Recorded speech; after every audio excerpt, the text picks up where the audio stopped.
दो लगातार सम या विषम संख्याओं का गुणनफल उनके बीच स्थित संख्या के वर्ग से एक कम होता है, जिसे मैं यहां बनाकर दिखा रहा हूं। आप लोग देखिए, यहाँ पे दो विषम संख्याएं दिया गया है 11 और 13। इनका गुना करना है हमको। तो मान लीजिए इन दोनों के बीच में एक संख्या आता है 12। 12 का हम क्या कर देंगे, वर्ग कर देंगे। वर्ग करने पर यह आएगा 144। इसमें से एक घटा देंगे 143।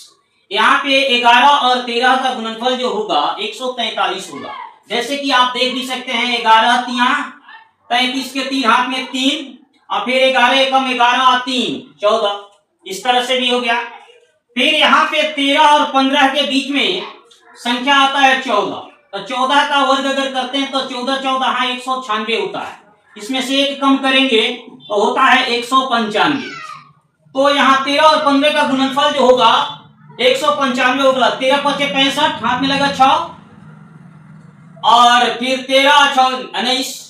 तो यह सिद्ध हो गया कि यहाँ पे बीच में जो संख्या होती है उसके वर्ग से एक कम करने पर दो लगातार विषम या सम संख्याओं का गुणनफल निकलता है। यहाँ भी देख लीजिए, ये 14 12 और 14 के बीच में आपका 13 है। 13 का वर्ग हम करेंगे तो 13 का वर्ग करने पे 169 आता है। इसमें से एक कम करेंगे 168 आएगा।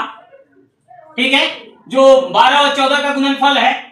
तो ये देख लीजिए, 12 चौक 48 का 8 हाथ में लगा 4 और 12 और 4 16। इस तरह से भी हो गया। यहाँ 14 और 16 के बीच देखिए एक संख्या आता है 15। 15 का वर्ग करेंगे 15 15 225 होता है। इसमें से एक कम करेंगे तो 224 होगा, जो 14 और 16 को गुना करने पाएगा। देख लीजिए, 14 छक 84 के 4 हाथ में लगाया 8, 14 कम 14 8 22 हो गया। इस तरह से भी गुना हो गया।